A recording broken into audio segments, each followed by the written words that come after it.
سوره جین در مکه نازل شده است و از 28 آیت عبارت است. بسم الله الرحمن الرحیم. به نام الله بخشاینده و مهربان. قل اوحی الی انه استمع نفر من الجن فقالوا انا سمعنا قرآنا عجبا. بگو ای پیامبر، الله تعالی به من وحی کرده است که گروه از جن همانا گوش فرا دادند هنگامی که من تلاوت قرآن می کردم. پس چونین شنیدند. به قومشان گفتند همانا شنیدیم قرآن را، خیلی خوش است در بلاغتش، فصاحتش و در احکام و اخبارش. یهدی الی الرشد فآمنا به ولن نشرک بربنا احدا. دعوت می کند به سوی حق و هدایت. پس ما به این قرآن ایمان آوردیم و هرگز کسی را در عبادت شریک پروردگارمان نمی سازیم. و انه تعالی جد ربنا ما اتخذ صاحبة ولا ولدا. و البته عظمت پروردگار ما عالی است، نه همسر گیرد و نه فرزند دارد. و انه کان یقول سفیهنا علی الله شططا. و به خیرد ما ابلیس درباره الله تعالی سخنان دور از حق می گفت، یعنی گویا که الله شریک و فرزند دارد. تفسیر بغوی. و انا ظننا ان لن تقول الانس والجن على الله كذبا. و ما هر آینه می پنداشتیم آدم و جین درباره الله تعالی هرگز دروغ نمی گویند، یعنی به الله تعالی شریک و فرزند قرار نمی دهند. تفسیر بغوی. و انه کان رجال من الانس یعوذون برجال من الجن فزادوهم رهقا. و نیز مردانی بودند از آدمیان که با مردان از جن پناه می بردند، پس زیاده کردند مردان جن بر انس‌های پناهجوی ترس و هراس بیشتر را، یعنی این آن پناهبری است که عهد جاهلیت این گونه پناه می بردند و این نوع شرک اکبر است که الله آن را نمی بخشد مگر بعد توبه نصوح. در این آیت هشداری سخت است برای کسانی که به نزد جادوگران و فالبینان می روند. و انهم ظنوا كما ظننتم ان لن یبعث الله احدا. و همچنان که شما ای گروه جنها می پنداشتید، انس‌های کافر هم می پنداشتند که الله تعالی هرگز هیچ کس را دوباره بعد از مرگ زنده نمی گرداند. و انا لمسنا السماء فوجدناها ملئت حرسا شدیدا و شهبا. و ما گروهی جنها طلب کردیم به آسمان رسیدن را تا بشنویم سخنهای اهل آسمان را. پس آن را پر از فرشتگان نگهبان و قدرتمند یافتیم، با ستارگان انداخته می شود و آن کسی را که به آسمان نزدیک شود. تفسیر طبری. و انا كنا نقعد منها مقاعد للسمع فمن يستمع الآن يجد له شهابا رصدا. و ما هر آینه می نشستیم پیش از این به جایهای از آسمان تا بشنویم اخبارش را. پس هر کی اکنون برای گوش کردن نشیند، شهاب را یعنی آتش پاره را در کمین خود یابد که او را سوزانده هلاک می کند. این دو آیت باطل می سازد دوای جادوگران و فالبینان را که می گویند آنها علم غیب را می دانند و بیخیردان را با این دعوای دروغینشان گمراه می سازند. وَأَنَّا لَا نَدْرِي أَشَرٌّ أُرِيدَ بِمَنْ فِي الْأَرْضِ أَمْ أَرَادَ بِهِمْ رَبُّهُمْ رَشَدًا.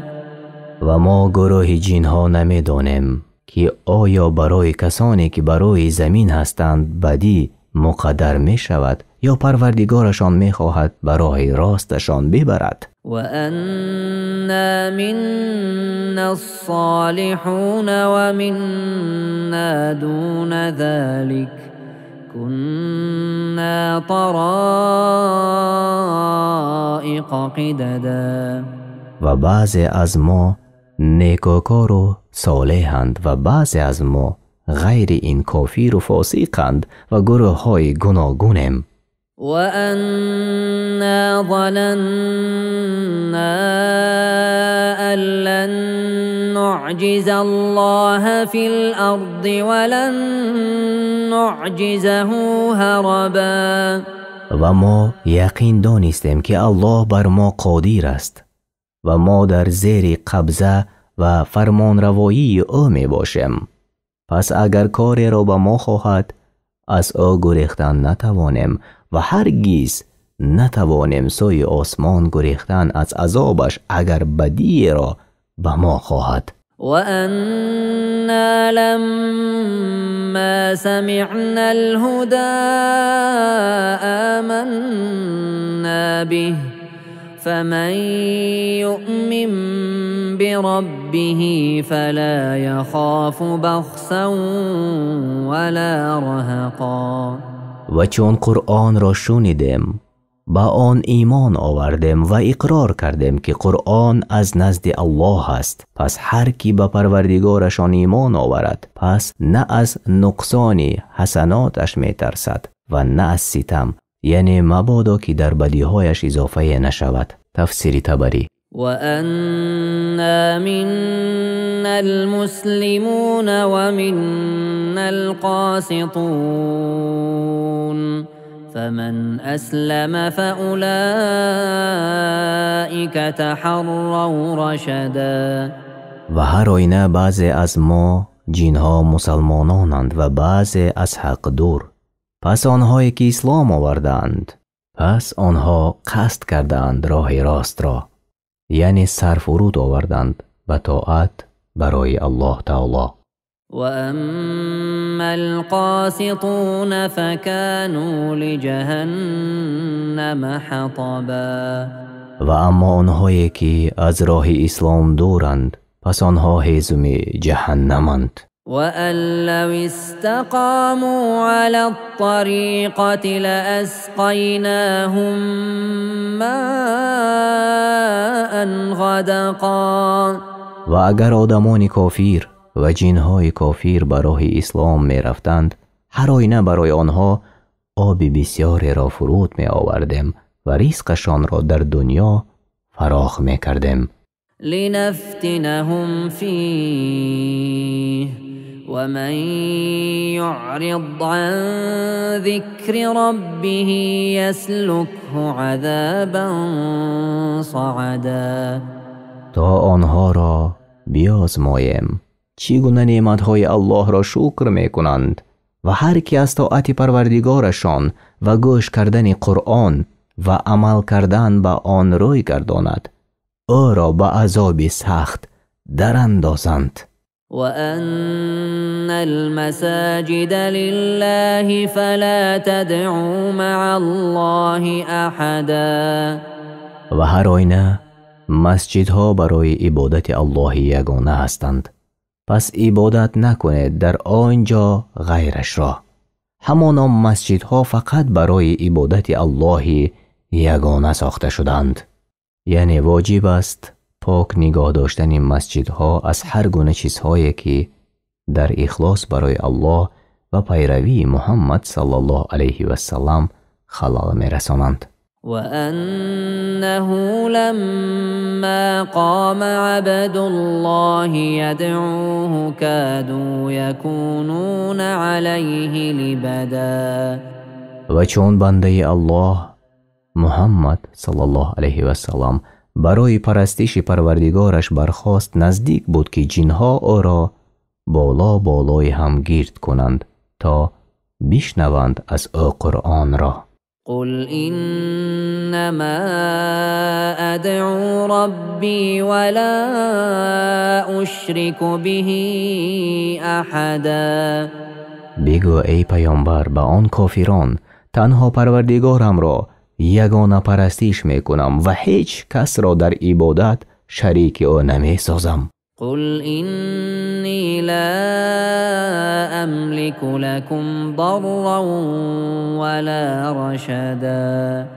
بگو ای پیامبر به آنها البته من نمیتوانم بر شما زیانی برسانم یا برای شما فایده بیاورم. قل إني لن يجيرني من الله أحد ولن أجد من دونه ملتحدا. بگو هیچ کس مرا از عذاب الله نجات ندهد اگر نافرمانی او کنم و من جز او هرگز پناهگاه نمیابم. إلا بلاغا من الله ورسالاته ومن يعص الله ورسوله فإن له نار جهنم خالدين فيها أبدا. ولی آنچه میتوانم رسانیدن پیام او تعالی و انجام دادن رسالت های او می باشد و هر کی الله و پیامبرش را نافرمانی کند پس نصیب او هروین آتش جهنم است که همیشه در آن خواهد بود. حتی اذا رأوا ما یوعدون فسیعلمون من اضعف ناصرا و اقل عددا.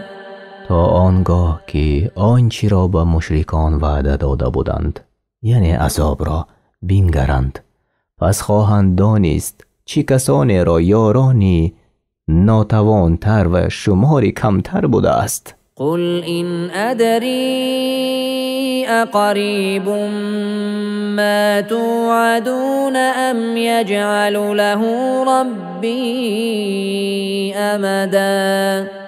ای پیامبر به مشرکان بگو من نمیدانم که آیا آن وعده عذابی که به شما دادند نزدیک است یا پروردگار من برای آن زمان نهاده است. عالم الغیب فلا یظهر علی غیبه احدا. او تعالی دانای غیب است و غیب خود را بر هیچ کس از خلقش آشکار نمی سازد، یعنی می داند آن چیزهایی را که از چشمان غایب است. إلا من ارتضى من رسول فإنه يسلك من بين يديه ومن خلفه رصدا.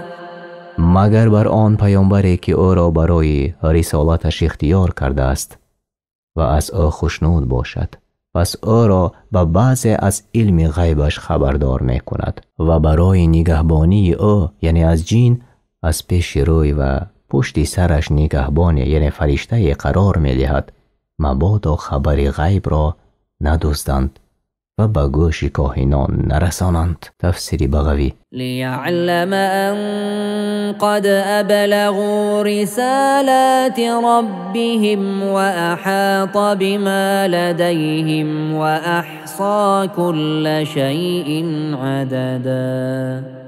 تا بداند پیامبر صلی الله علیه و سلام پیامبران پیش از او نیز هم پیام‌های پروردگارشان را حق و راست رسانیدند و او هم حفظ کرده شده است از جین همچنان که پیامبران پیشینه حفظ کرده شده بودند و الله تعالی به آنچه در نزد آنهاست از علم‌های آشکارا و پنهانی امرها و حکمهای احاطه دارد. چیزی از او فوت نشود و او تعالی همه چیز را به عدد شمار کرده است. قرآن کریم و ترجمه معنای آن در روش تفسیری میسر به زبان تاجیکی. اگر ما و یا ترجمان کجای به خطا راه داده باشد، از الله طلب دعا میکنیم که ما را بیامرزد.